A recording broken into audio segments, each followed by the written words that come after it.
fine. I'm just gonna be over here playing my dinosaur over and over again, flickering it, having come back in the battlefield. It's dino time, baby. uh,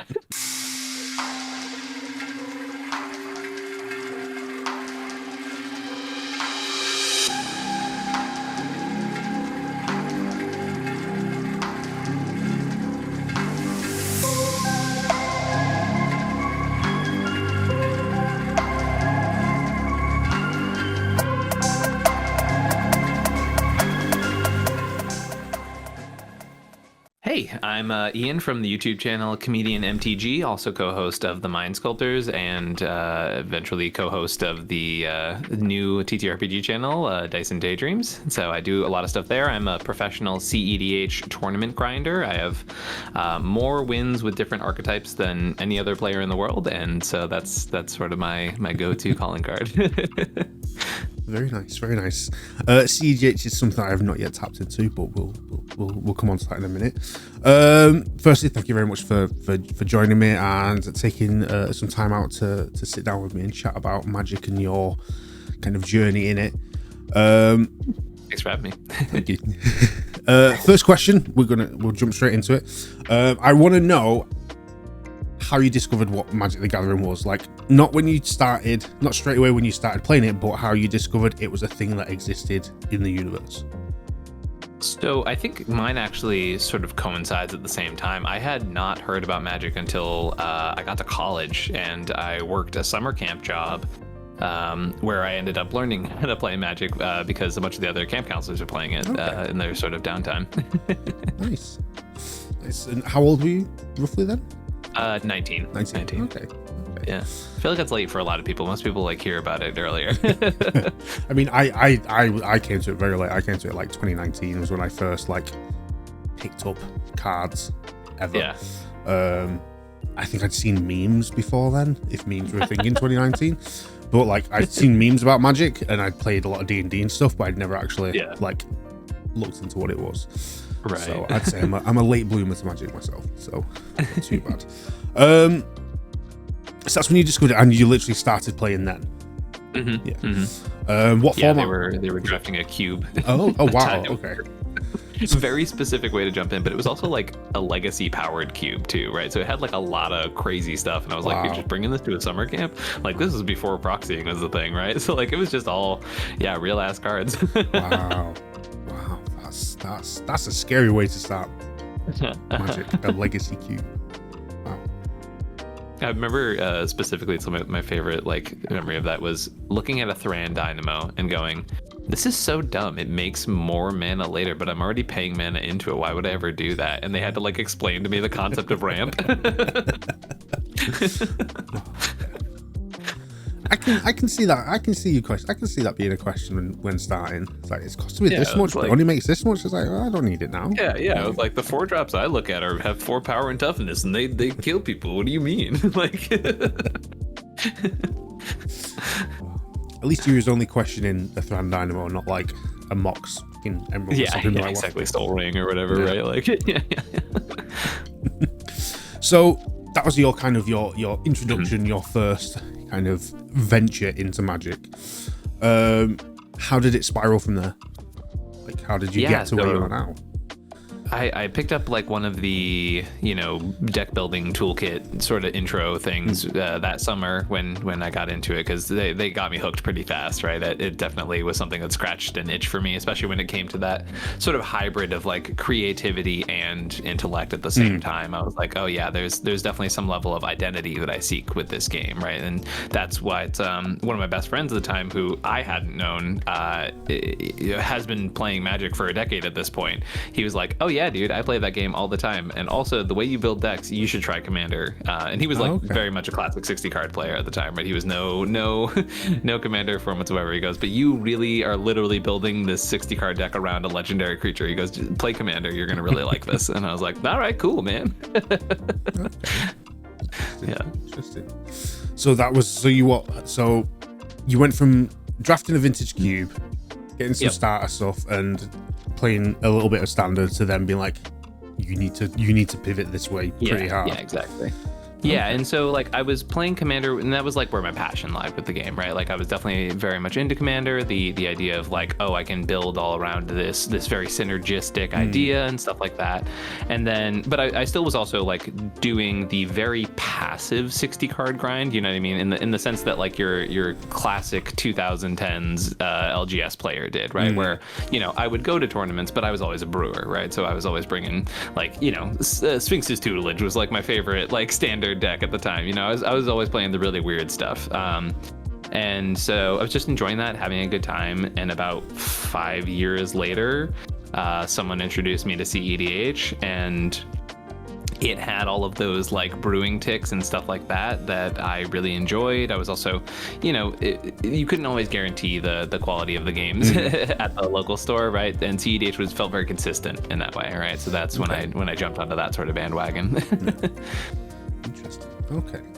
I definitely get that, like, not just like LGS play, but just in general, the people say what's your deck? What is it? Is it a 5? Is it a 6 or 7? It means nothing.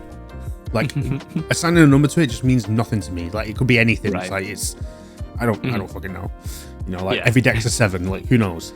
But yeah, I guess with cEDH, because for a format like Commander with cEDH, there is like a meta, so there is a clear power level. Right. And it was even just like the intent of what we were doing. You know what I mean? Everyone knew. You sat down, the pregame conversation already happened, right? Everyone knew it was happening. Whereas when I played casual, I played very dumb casual. I was always like, my mini game is to get all the pieces of this very obscure combo that doesn't actually win, but it makes a 7/7. And isn't that cool? And then people would be like, okay, we're gonna kill you on turn 6. And I was like, well, but that I didn't get to do the thing. I wanted to do the stupid thing. Yeah. Yep. That's the way Commander is, isn't it? Like you do the thing, you laugh, and then someone kills you the next turn, and you go, fair enough. I did the thing. Right, fair enough. So I guess for people that are watching this video, and thank you for watching, those out there, I appreciate it. Could you explain a little bit about what cEDH is? Because there's a lot of people who may be new to Magic and coming directly into the Commander with it being such a big format now, but like competitive is still kind of that not a niche, but it is that side person. Yeah, so the idea with cEDH really is like it is effectively just a rule zero conversation with EDH, right? And a lot of cEDH players have really harped on this with a lot of folks that like cEDH is EDH. It is just a sub format. It's basically a rule zero conversation, as I mentioned, that like makes things very understood. Where, in a game of casual, the inherent objective that like the Commander committee originally designed was like the maximizing of fun, right? Is sort of the EDH objective in general, right? And what cEDH is this idea of like winning is the primary objective, and everyone's understanding that. So all game actions taken in the course of this game should be to further your own chances of winning, right? So a lot of that generally means like you're playing with the strongest cards available to you in the card pool, right? And it's less of a game of like, everyone's doing the Commander thing and doing their cool stuff, which you still do in cEDH. It's still very, very fun. I still laugh in 99% of my games. I'm playing cEDH, right? Like we still joke and have a great time.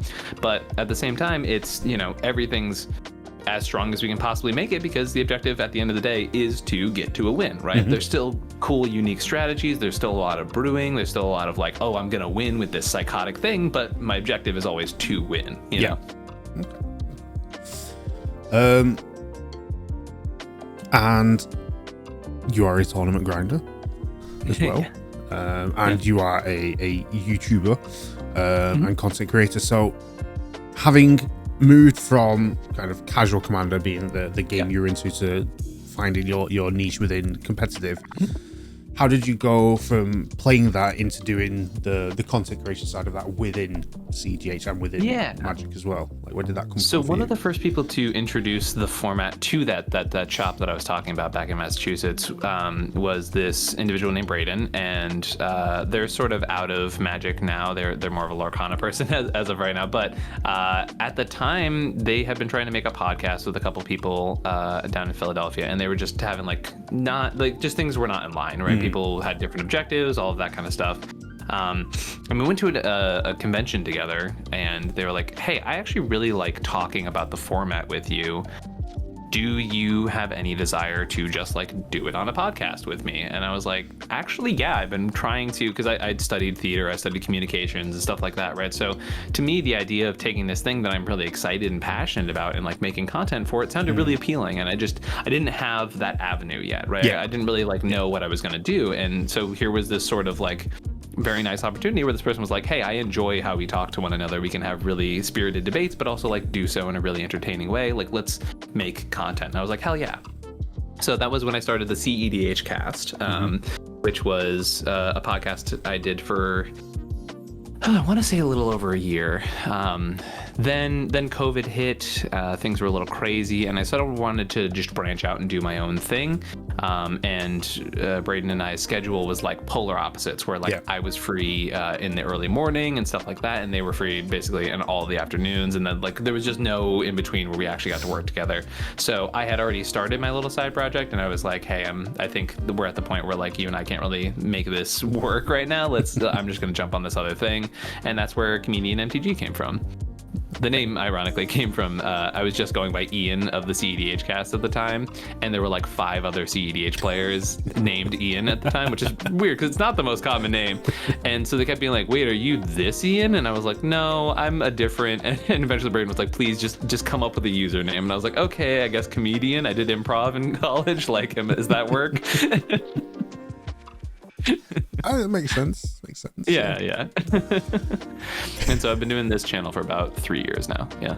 Okay. And again, for those that haven't watched your stuff, which is sacrilegious if they haven't, what is your content like? What's the kind of the primary focus of what you do?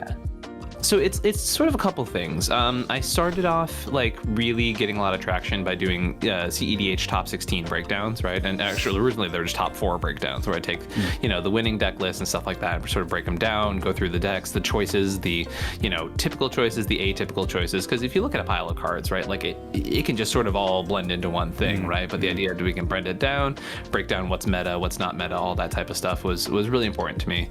And there was also a time where we didn't even have a database, right? So like people were coming to my videos to see what was doing well because there was no website you could go to be like, what's actually winning in tournaments, right?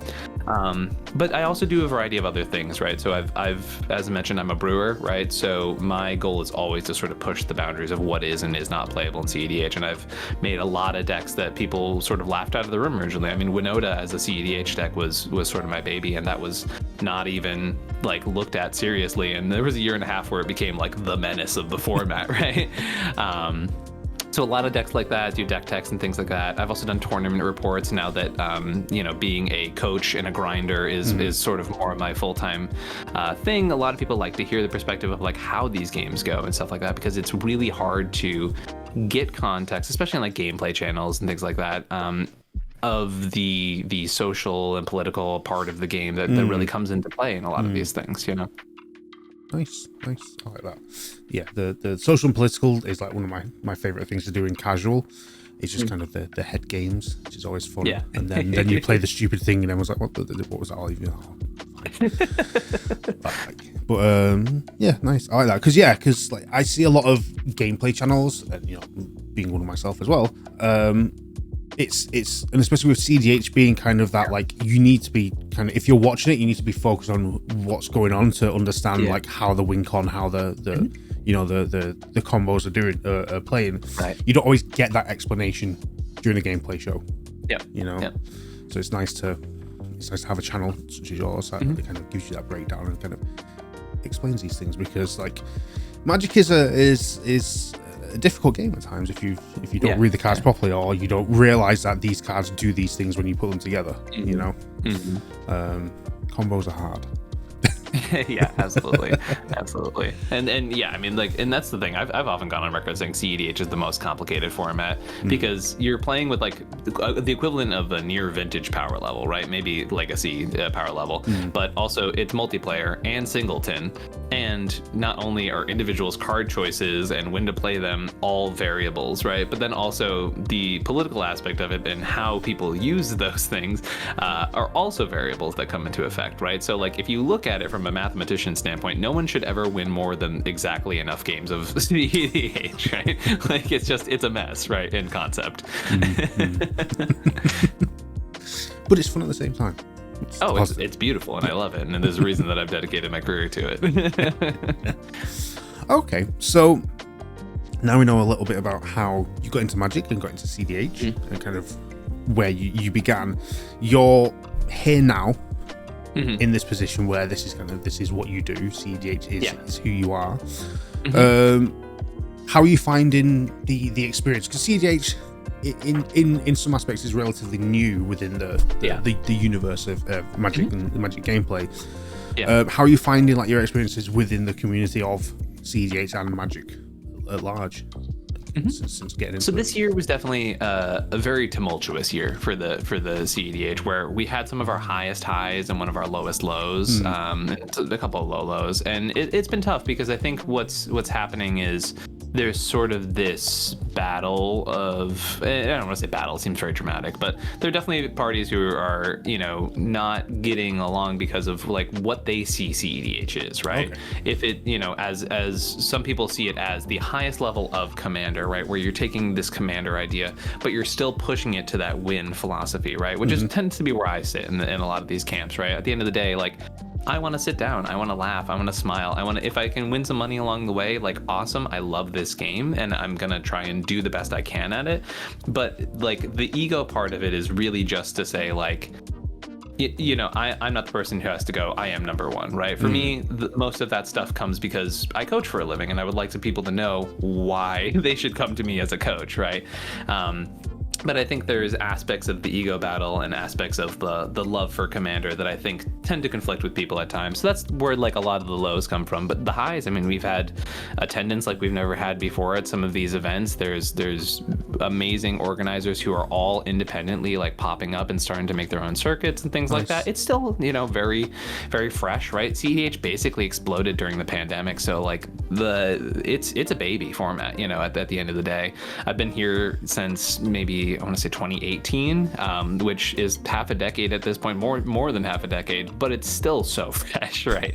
And seeing the initial evolutions where cEDH was like, we were excited to fill our first 64-person tournament, and that was a record at the time. Whereas this year we have 300 people tournaments, which are pretty big, and those were nearly sold out, right? So a lot of stuff up and down about attendance, all of those things, but I think the format has a lot of growth, and I think there's a lot of people willing to put in work to make that happen. Yeah, nice. Yeah, it's nice to see that growth. Like you say, 2018, you were filling 64 players, and now you're hitting 300. But that's big growth in the short space of time, realistically. Yeah, and also like not to mention like the 40 to 60 player tournaments are happening every weekend across the country and across the globe as well, right? In Europe too. So like that's I think even the bigger indicator is like the tournament we were excited to fill back in the day is like happening weekly in local scenes. It's really cool. So what have been some like big personal moments for you within cEDH? Yeah. So I got this one commemorated onto me. I got my time twister here. There's a lot of memes about it. Alan of Mental Misplay called me double twisty fisties because in 8 days I attended 2 tournaments and was able to win the grand prize of a time twister on both of those.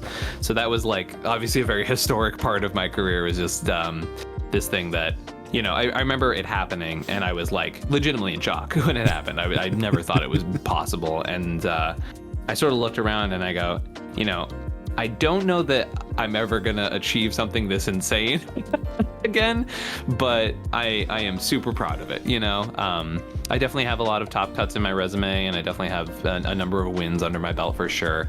And I'm proud of each and every one of them, but that's definitely a huge highlight for me. And others is just like taking decks that people just sort of scoff at and then like elevating them to being real meta contenders. Like I love that. I love it. There are so many of the decks that I've like truly adored playing, things like, Winota, Plagon, Itali, like all decks that people were like, what in the hell are you doing?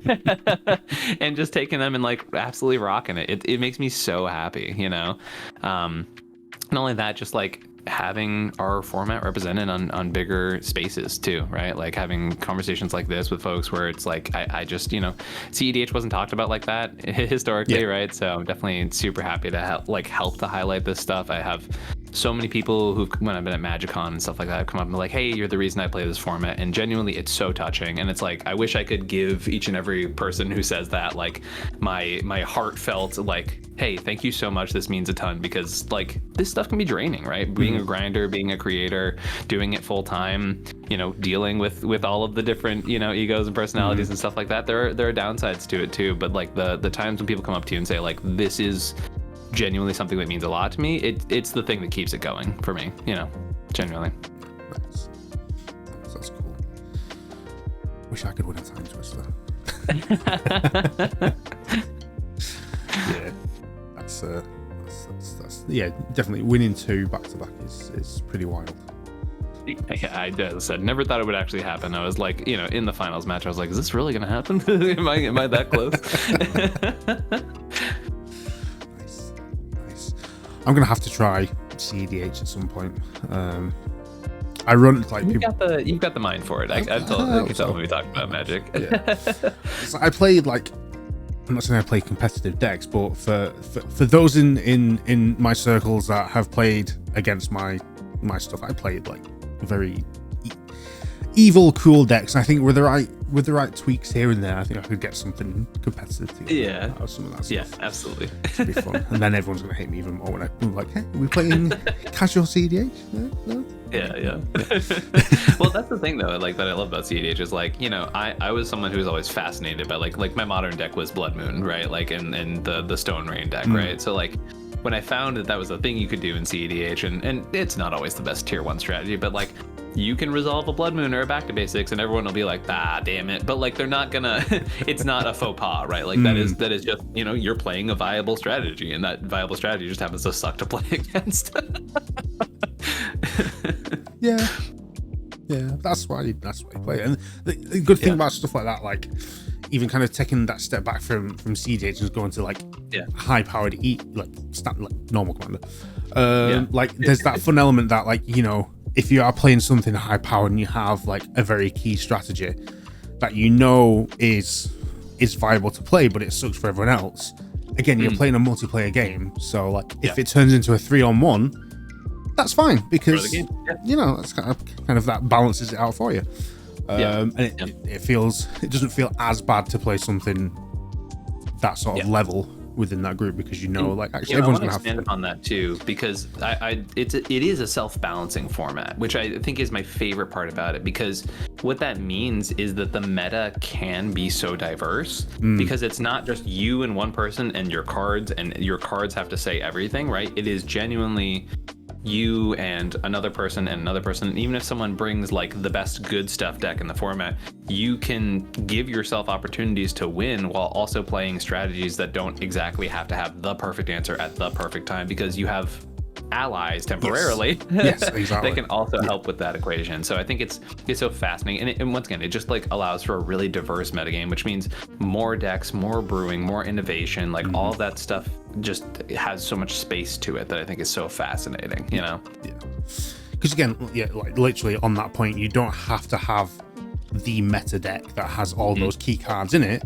It's how you play the deck you have with the people at the table. That's what matters.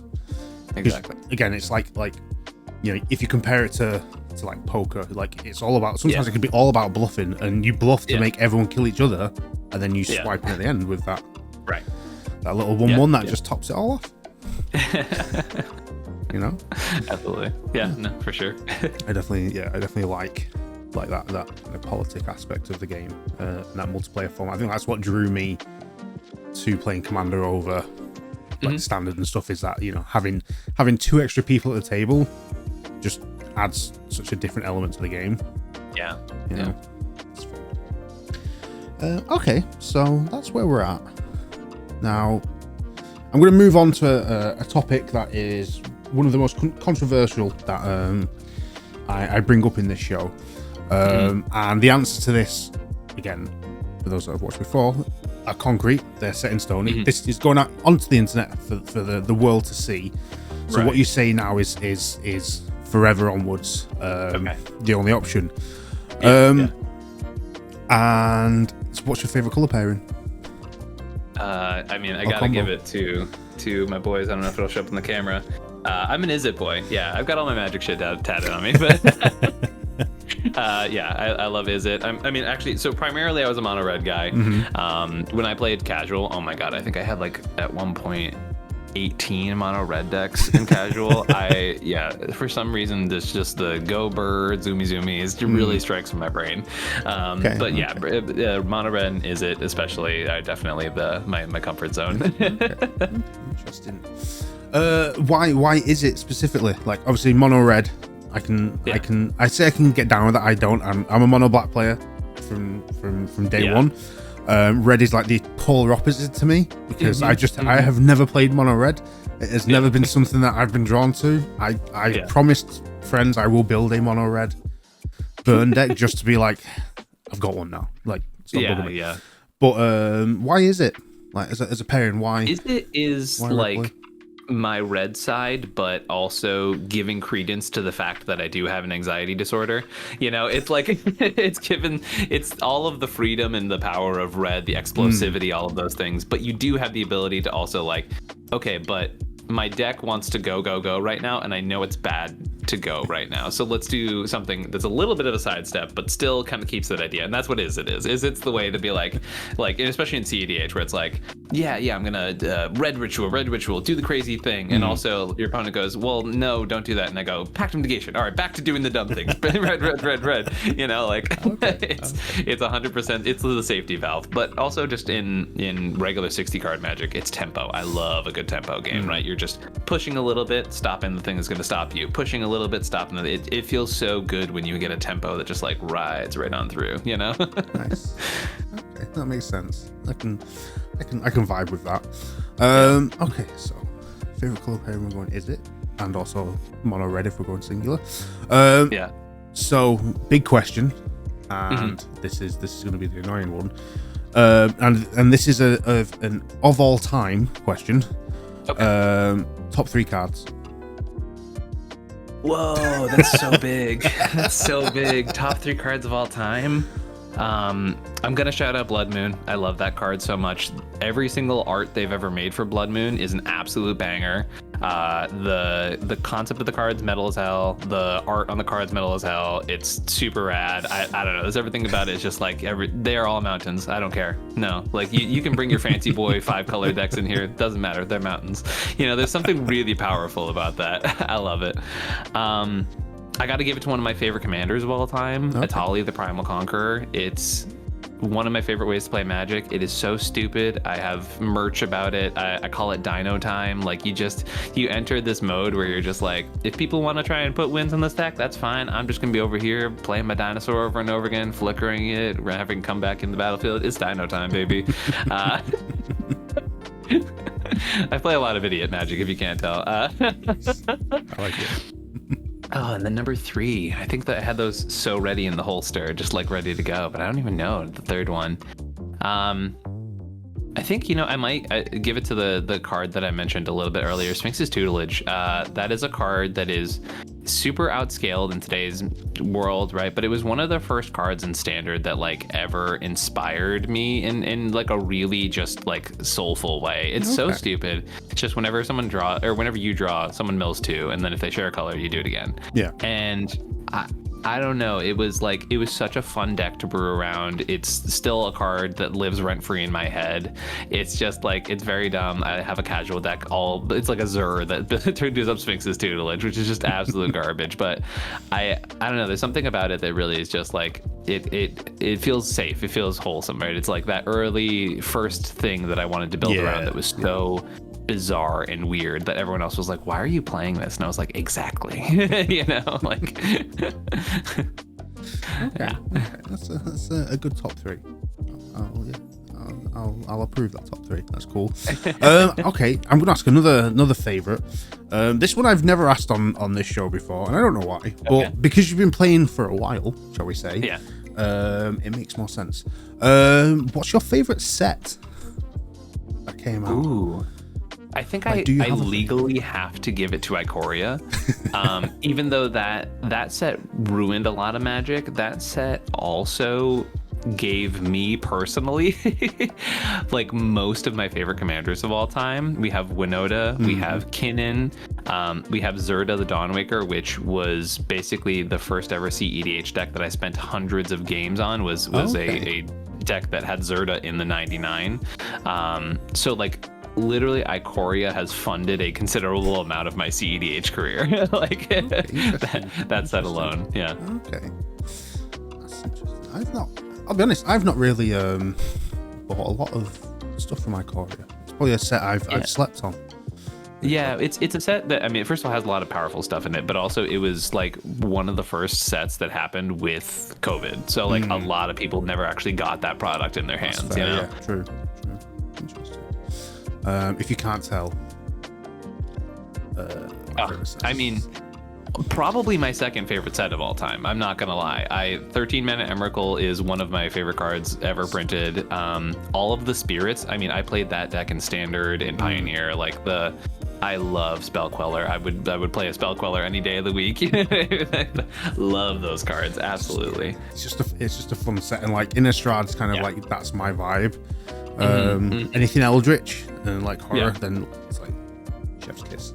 So I'll absolutely. That set. And speaking of Innistrad, because we're from the time of recording, which is December, this is going to air like beginning of January probably. Don't hold me to that, but probably. We're going to have Innistrad Remastered coming out as well. Right. And have you seen the poster card Emrakul? No, I haven't. Oh, you need to Google it right now. Doing so. Doing so. We'll wait, ladies and gentlemen.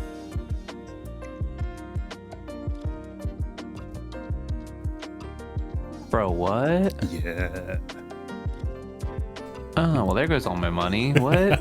What do you mean? Holy. It's a nice looking Emrakul. That's crazy. Those watching it's on screen now. Yeah. All right. Well, I guess I have to pre-order their card. That's insane. What's the funniest part about like I have like so Emrakul is one of those cards that I've forced into cEDH a couple times, and it actually puts in an upsetting amount of work. But I've always wanted to get it tattooed on me. But I'm always like, it can look so. Yes. Not fantastic. And so everyone at home should get what I mean. That poster art kind of does it a little bit more justice, I think. I can get behind that. Yeah. It definitely gives like that specific artwork definitely gives it more of a fitting Eldritch kind of Lovecraftian vibe to it, which is, we both are fans of kind of the Lovecraftian cryptic. I love a good Eldritch horror. The idea that there's this thing that you have absolutely no control over, and it's also so omnipresent, and you're like, well, what can I do about it? And you're like, your best, I guess. It's like you can do things, but it's there and it's gonna happen. Like you just gotta kind of accept it at some point. Just roll with it. But yeah, that version of Emrakul I'm very excited for with the up and coming set. So speaking of up and coming sets and kind of the future, before we talk about like what you're looking forward to in the next few months in terms of sets, apart from now pre-ordering Emrakul, but looking back on yourself and from where you started in Magic to where you are now, right? You've mentioned you're a tournament grinder. You've mentioned you also do teaching cEDH and coaching. What's the next steps for you? Where do you see Comedian MTG kind of going and progressing with Magic and the community and everything as it moves forward? So I'm working on some projects right now. Like I'm one of the assemblers of the CCC, which is a committee that's all focused around like trying to expand the space of Magic, right? So it's got a lot of people from Europe and from Asia, and just like trying to basically get the idea of like what's happening in European cEDH or in Russian cEDH. And we have a couple people from like all around the world. It's really, really cool just like existing in that space. And so like that's always part of my initiative. And then working with TOs and organizers to get more things legitimized, right? We have a group out in Colorado who's doing one of their first tournaments coming up pretty soon, who I've really enjoyed working with. The people are so nice, and like they have a really well-run event, and just like more events like that I'm looking to bolster. We've got Hire from Playing with Power, who's running the Fishbowl, which is another great event out in California. So like I just really want to uplift a lot of these spaces, help to promote them, all that kind of stuff, because the more spaces there are, the more the format grows. And it's been sort of the thing I've been trying since day one, which is expand the format, expand what's playable, help people get in and enjoy it, and you know, hit the ground running with their skills and things like that. And I like when cEDH is bigger. I like having more competition. I like playing against more people. I like having really good players to compete against. It's really, really fun. And I like having contemporaries and peers who I get to bounce ideas off of and brew with and do all that kind of stuff. And the channel, I, you know, hope to keep going and growing with it. I have a really awesome amount of people who support it, and you know, coaching has definitely been my sort of main career focus as of late, because it's been something that, I mean, first of all, it pays the bills, but also I just genuinely love doing it. I mean, I've had a lot of clientele who I, you know, have started working with pretty frequently this year, and seeing them succeed. One of them just top forward the European Championship, and like just seeing stuff like that makes me so proud, because these people who, you know, I start with, and they're good and they have a good idea and good head on their shoulders, but like you can see their growth and how much they improve over time, and it exhilarates me. I mean, I really love it. It's something that I cherish, so I don't want to give up on that anytime soon. But I'm always someone who's trying to make stuff happen, right? At the end of the day, I would love to hit a point with cEDH where I could, you know, transition to doing commentary full time. That would genuinely be like end goal type stuff for me, because I love doing commentary. It's one of my favorite things in the entire world, and it's something I could talk about. I mean, I do talk about it for hours every day, right? And I think it's one of those things where I've always been like seeing people doing it and going, I love this. I wish that this could happen maybe a little bit differently, and all that kind of stuff, right? And just like, you know, I want to uplift that, because I think I'm a big Pokemon fan, right? So I watch the TCG, the VGC. They have that commentary stuff down, right? It's so exhilarating and fun to watch, and I would love to like have that, but for cEDH it'd be so interesting to watch and to have, you know. And it's tough too, because like, how do you commentate the social perspective of the game, you know, especially with just a top-down camera and things like that. I've got so many ideas. I could talk about this for days, but yeah, that would be, I would love to just, you know, travel the country and be like, all right, like new game of cEDH, like let's go, let's get in the booth, let's enjoy this match, and provide that, the analytics that people aren't just going to get by watching what's happening, you know, because some of that stuff is really difficult and nuanced to pick up on first glance if you're just watching it raw, you know. That makes sense. That's cool. I like that idea. There's definitely ways and means to do that. We'll talk about that after, because I've got ideas as well for that, actually. I would love that. And you know, again, just moving back to talking about, you know, the future and stuff. We're currently in December, just before the holidays. This is going to be going out beginning of January.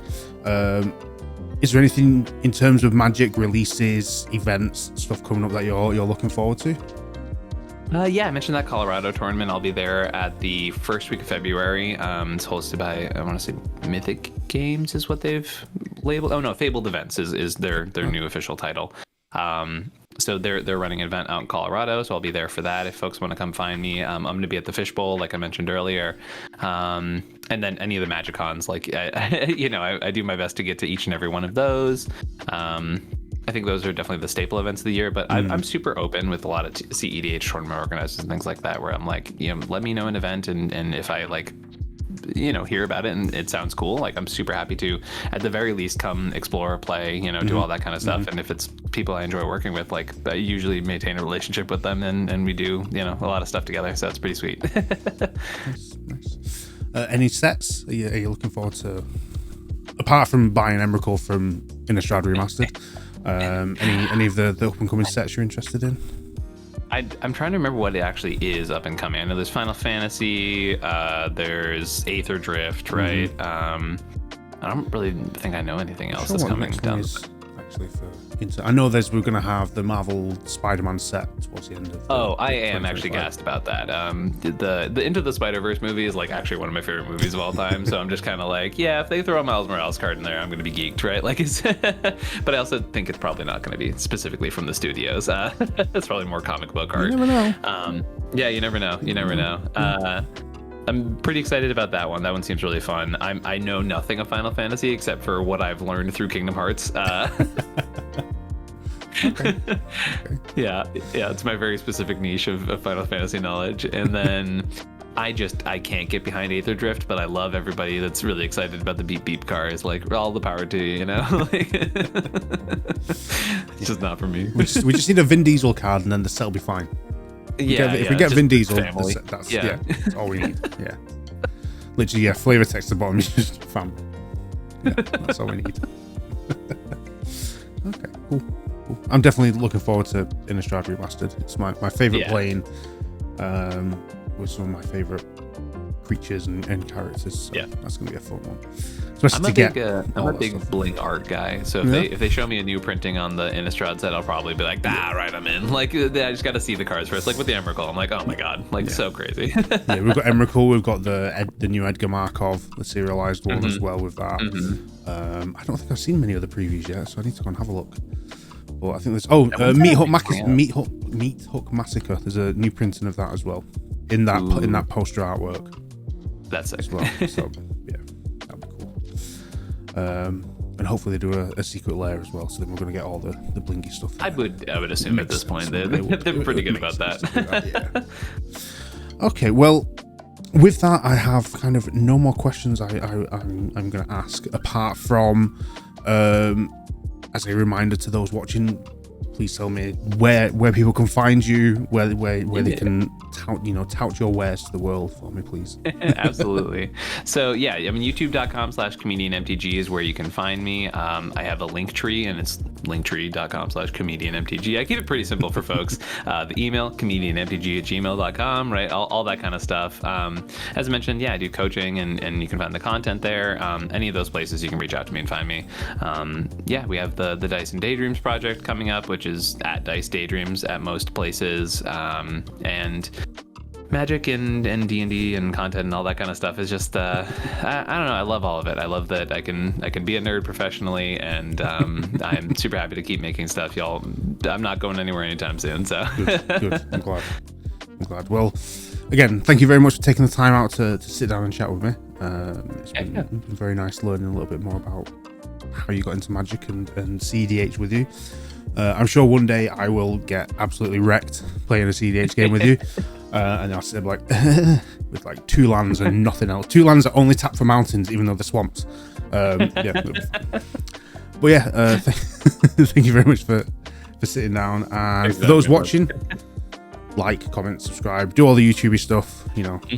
Just do the things, follow the things, go on the socials, follow Ian everywhere.